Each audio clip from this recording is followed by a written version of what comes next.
Hi guys, and welcome to episode 3 of the Drenk debate. I know I haven't posted any videos or anything in a couple weeks now, but I've been really busy with school and it's coming to the end of the year. But come summer and especially after testing and everything, I'll be able to upload a lot more, and I look forward to that.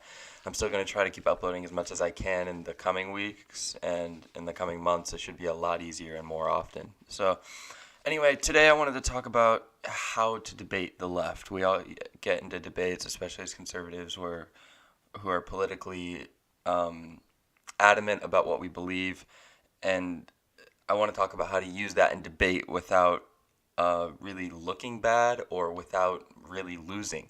And this meaning, how conservatives should enter the argument with someone from the left and how they should respond to a tactic used by somebody who's more liberal.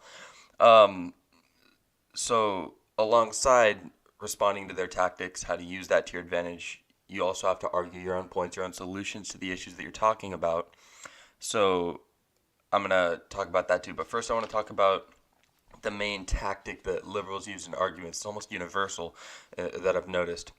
And it's 100% false. There's no merit to it, and rhetorically, it is meaningless.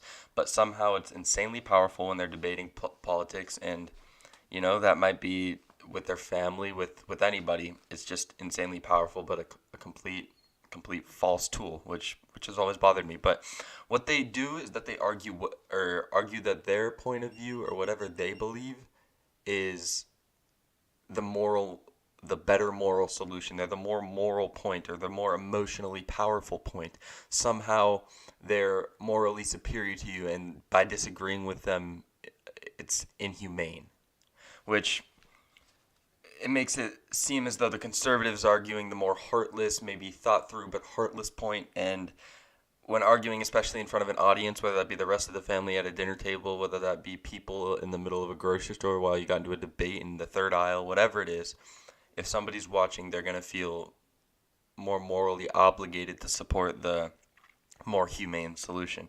So the tactic, this tactic that the left used with me, I've always loved to debate politics. I was 7 or 8 arguing in third grade or whatever about political stuff that I didn't know enough about yet, but I've always loved it, and I've always really, really found that hard to counter. So I've debated with people in my family, and it's just really difficult. So more likely than not, if you were debating a liberal person, whether that was a coworker, a family member, the lady in front of you in Winco, they tried to use that tactic in one way or another. So I want to give you an example of where you can kind of fix this. And the solution I use, it's called basically you agree with them, but then you question them. And by agree, I don't mean you actually agree with the solution they're proposing. I don't think you actually should agree with what they're thinking. But what they're going to do is present you with, well, don't you this or don't you support this? And it's basically a loaded question that if you say no, then you're looking like a bad guy. And the example I'm going to use to explain this all better is immigration. So immigration is an issue that conservatives typically see as a very simple issue. And how I feel about it, and I'm sure how most of you feel about it, is no anybody, no matter what country they come from, no matter what color skin they are, no matter how old, young, they could be black, white, man, woman, anything, can come to this country for a better life. Should they do it legally?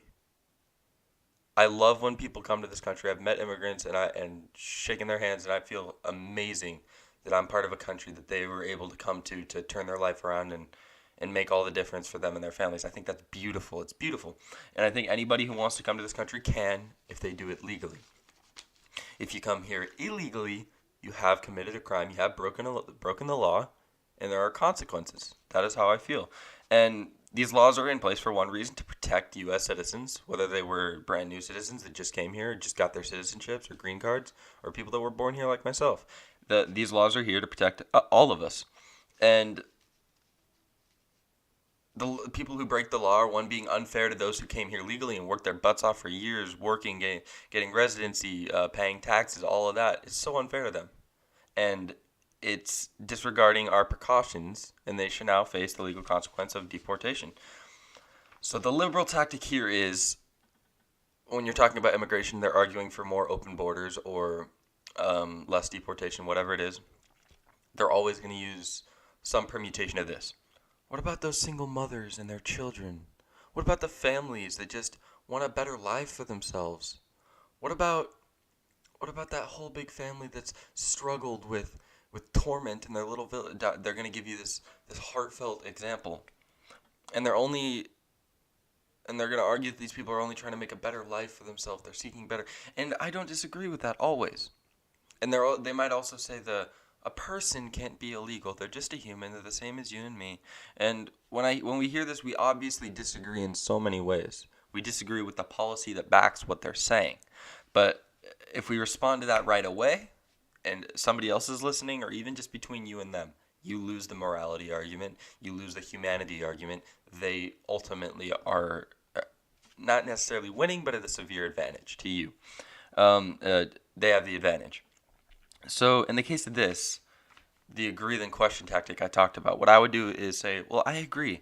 That mother and child that have an awful life, that want a better life, they should get a shot at a better life. They're not illegal people. And if they came here illegally, it's just they're not illegal people, but they did commit an illegal action or a crime. But I do agree with you. And then you question it. So you say you agree that those people deserve a better life. You agree that they're just wanting to provide a better future for their children, but then you question them. My only question to you is, how do we vet the illegal immigrants if a lot of them are okay to you? How do we vet this, or how do we filter it to find out if they're coming over incognito and harming those mothers and children and other people? So I would say, like, what about the people, even if in your mind there are only a select few that bring drugs, rape, murder, gangs, and there is no denying that this happens. You can ask them, like, don't you agree that this happens? Whether it's a very rare thing or a common thing, it happens. They'll agree with you. And if they don't, then you just need to stop debating that person because it's not going anywhere. And once you've done this, you've erased the possibility of losing the morality argument completely. Why? Because you've agreed that the mother and children or the families that they so firmly grasp onto as the only illegal immigrants, you've agreed that those are good people and should have a shot.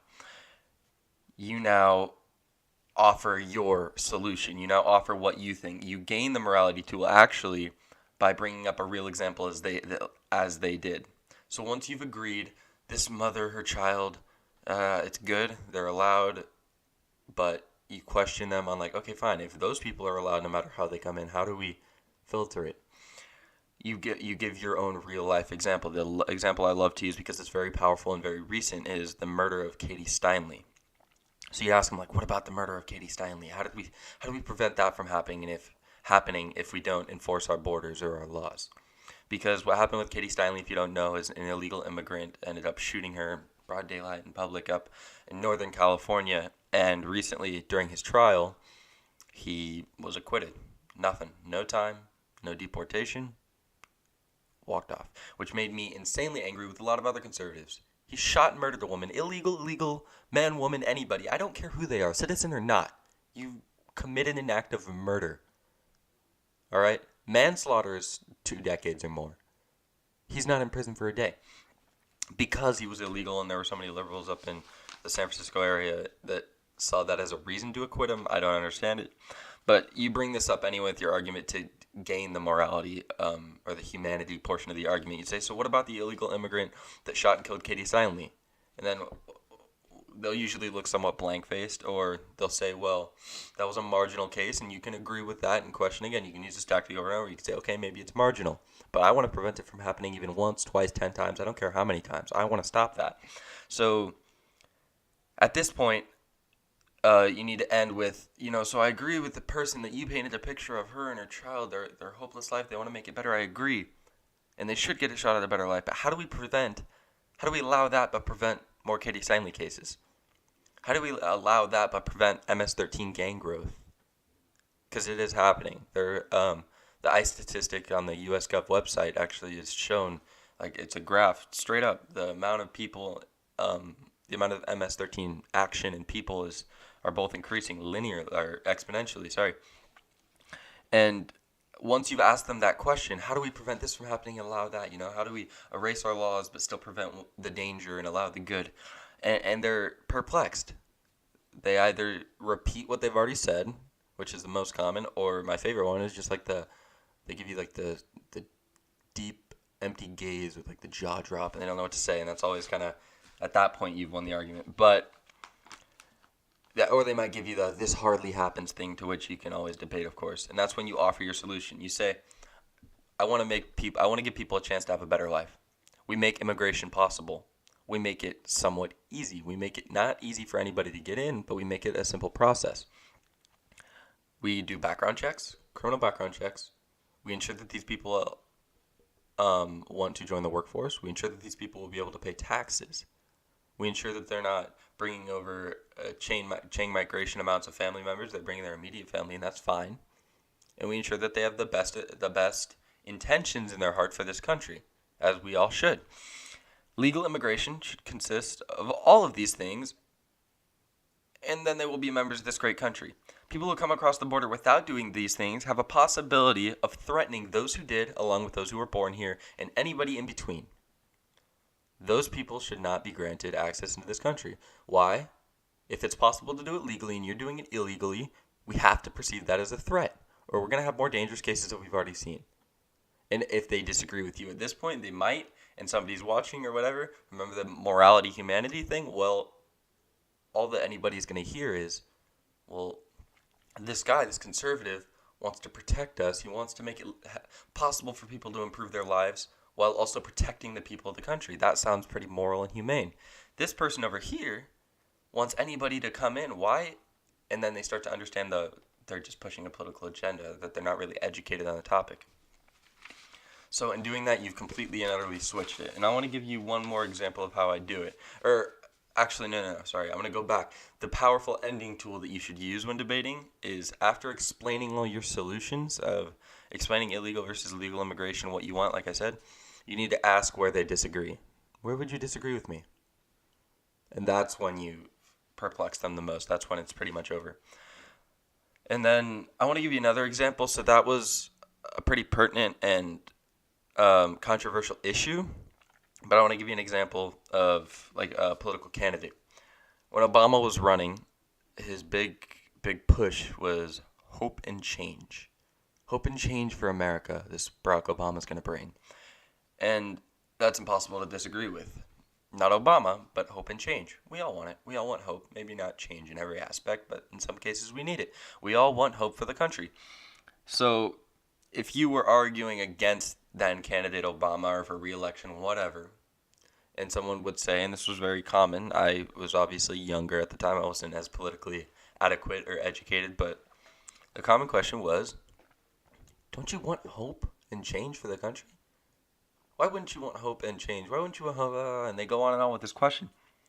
And that one's a very simple thing. You agree and then you question it. Of course I want hope. Of course I want to see some positive change in this country. What does that mean? Hillary's running. Don't you want to be stronger together? Absolutely. Explain, please. What do you mean by stronger together? Who's stronger? Who? And then either they don't know what to say or they explain to you in that candidate's policies. And that's where you start to disagree with their policies. You're like, okay, well, I believe we'd be stronger together with a stronger military, when the left typically wants to weaken it. Any issue, immigration, anything. So I hope this was actually really able, that's what kind of where I'm going to end these examples, but I hope that was really able to help you understand how to debate people, whether they're your friends, if it's in a classroom, if you're younger, if it's your family at a Thanksgiving dinner and you really like to get political. I know ours does sometimes. It's fun for me and some members. Some people aren't as adamant about it, but I really hope this was able to help you understand how to gain that one plus in an argument that's really, really difficult for conservatives to gain, because that's the one tool that the liberals are really strong at using, is morality. So once you gain that, the three parts of a rhetorical argument, there's the logical, the ethical, or your background, how educated you are, which is really the weakest in the political argument, and then the moral or the humane part, the morality, that's the pathetic appeal or the pathological. These three appeals, once you've gained the pathos appeal, as it's called, or the emotional appeal, you now have the logic appeal, which conservatives are, that's their stronghold, is the facts, the logic, all that. And then once you've gained the pathetic appeal or the emotional appeal, the argument's yours. So I hope that I was able to help. Thank you guys so much for watching. That's kind of where I'm gonna end this one. Again, I'm gonna try to upload a lot more in the coming weeks and stuff, and I'll be posting more on my Instagram account. You can find it the Drenk Debate. Everything's the Drenk Debate. So yeah, if you liked it, like the video, subscribe, comment, share it with people, follow the Instagram. I'll have an email in the description there, and or you could comment just ideas, what topics you'd want me to cover, what you thought, what you agreed with, disagreed with. If I was able to help you, that's great. So yeah, that's where I'm gonna go ahead and end it. I'm Caden Drenk. This is the Drenk Debate. Thank you so much for watching.